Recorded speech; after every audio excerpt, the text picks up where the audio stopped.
Senhor presidente da mesa, senador Inácio Arruda, excelentíssimo senhor líder de todos nós aqui no Congresso Nacional, senador José Pimentel,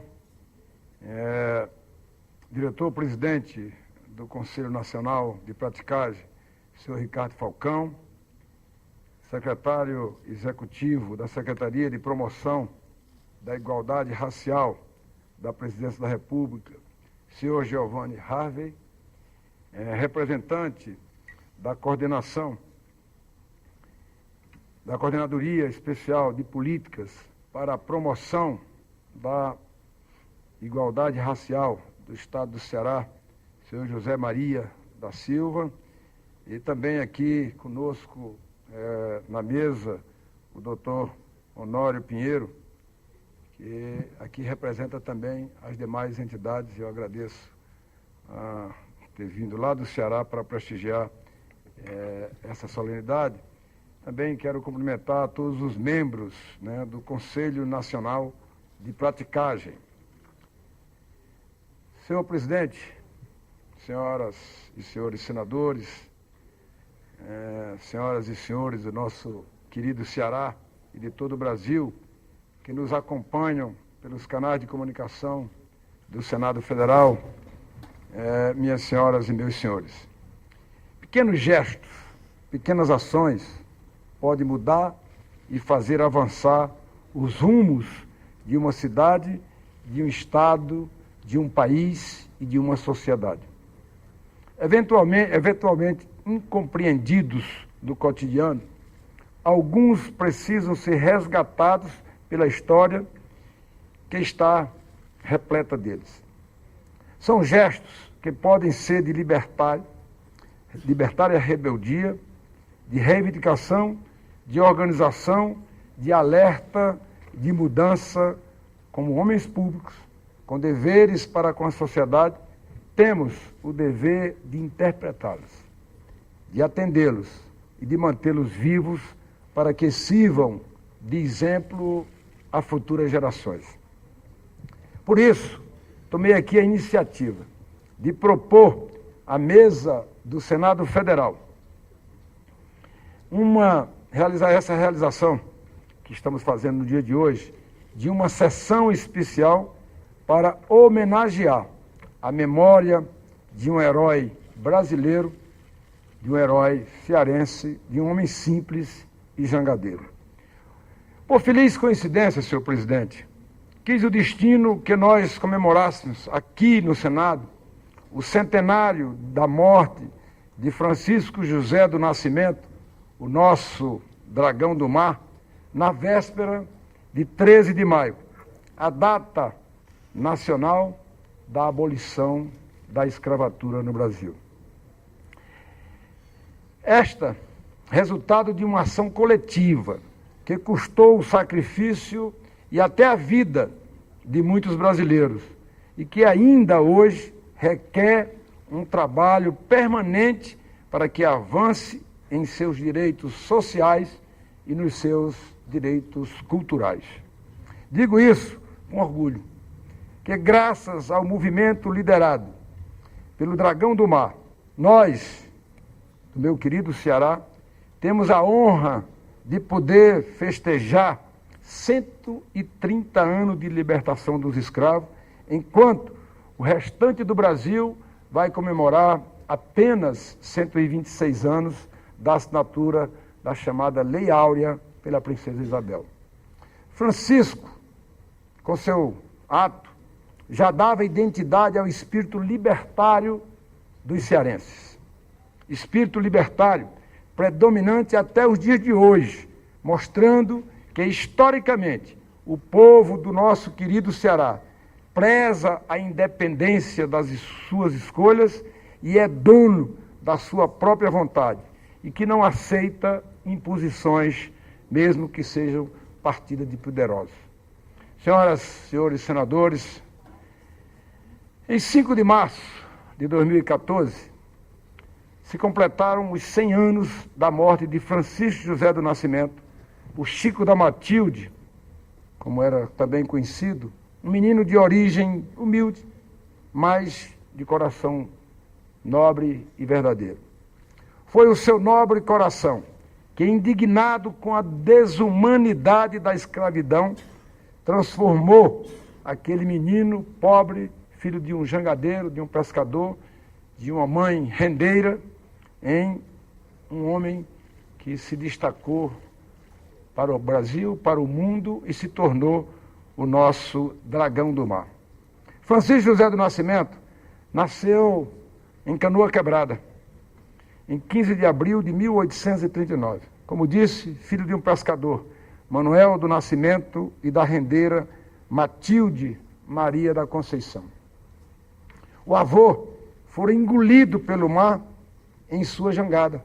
O pai morrera também no oceano dos seringais do Amazônico, quando Chico tinha apenas 8 anos de idade. Desde então, o menino foi ganhar vida como garoto de recados de um veleiro chamado Tubarão. Em 1859, já era o chefe dos catraeiros, os condutores de jangadas e botes na praia de Iracema, quando foi trabalhar nas obras do Porto de Fortaleza.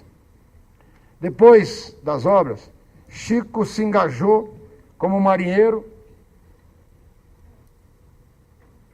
e em um navio que fazia a linha Maranhão ao Ceará.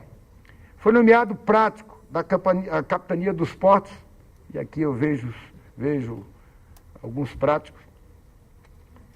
Foi nomeado prático da capitania dos portos em 1874, e a convivência cotidiana com a vergonha do tráfico negreiro o levou a aderir ao movimento abolicionista cearense.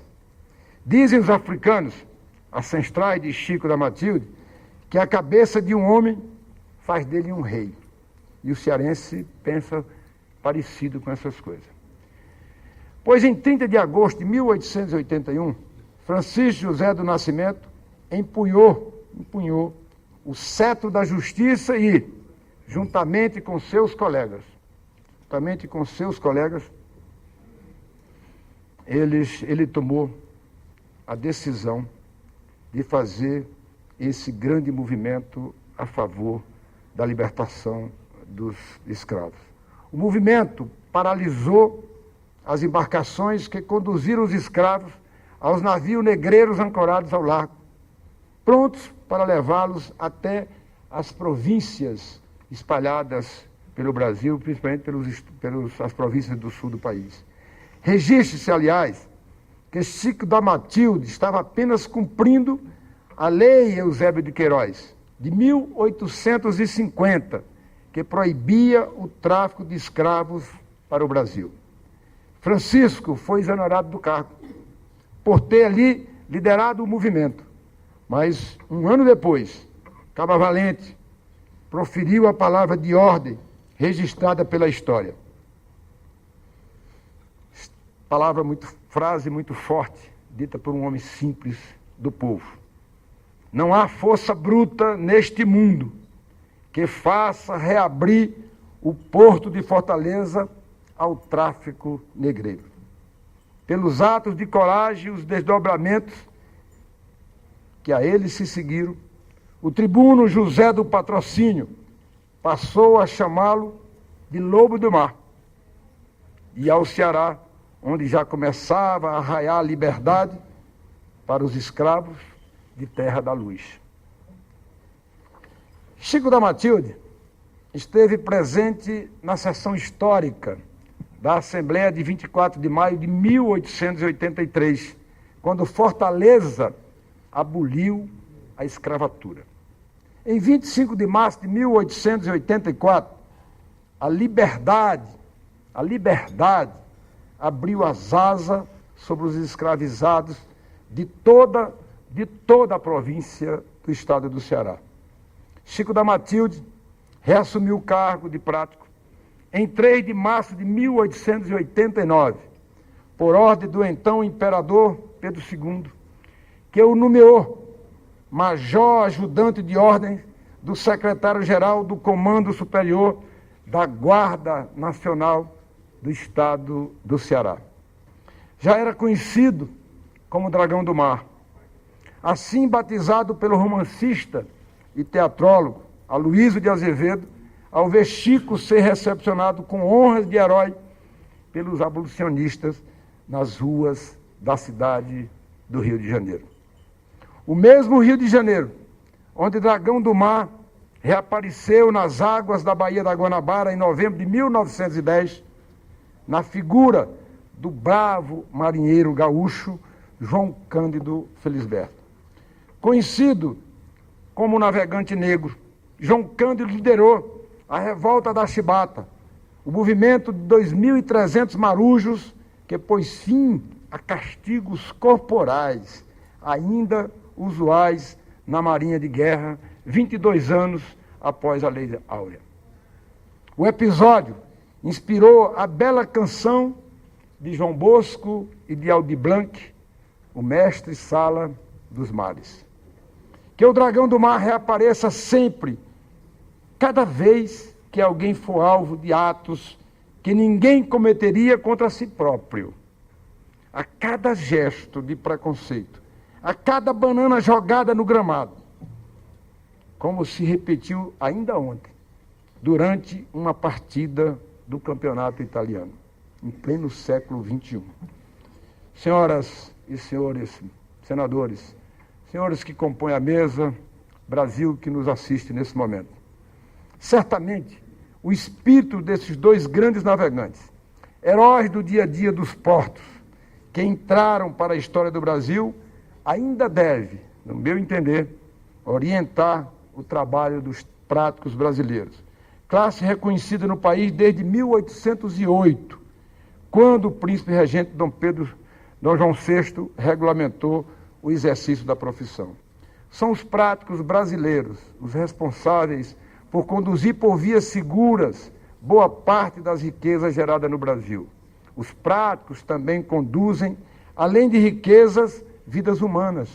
Esse fluxo de pessoas tem impactos econômicos importantes, tanto para o país quanto para as cidades portuárias, como a minha querida Fortaleza.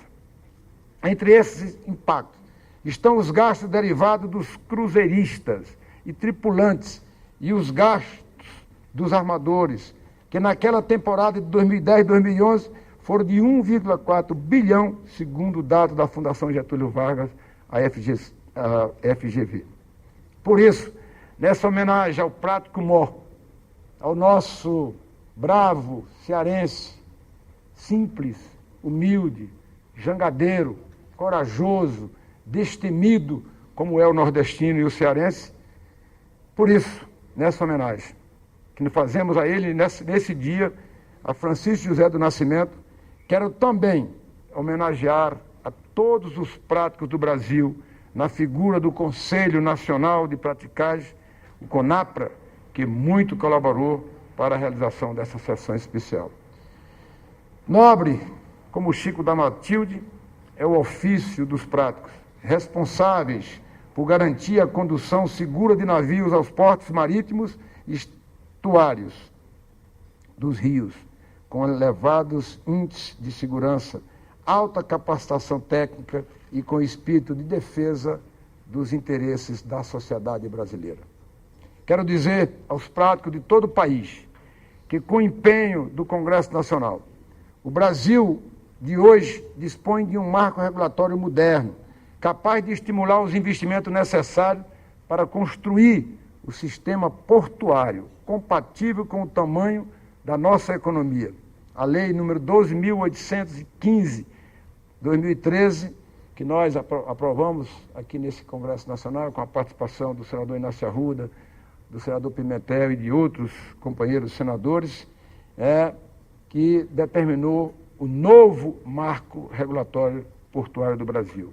Senhoras e senhores senadores, senhoras e senhores convidados, que a praticagem brasileira receba já o reconhecimento que o prático mor cearense, Dragão do Mar, o Francisco José do Nascimento, o Chico da Matilde, como eu queira, só veio a receber um século depois da sua morte. E que o exemplo desse homem extraordinário, corajoso, dragão do mar, possa sempre iluminar os caminhos do povo do meu Ceará, do meu Nordeste e do meu Brasil, sempre, sempre com o sentimento de liberdade e de igualdade a todos que nasceram nessa pátria. Muito obrigado a todos.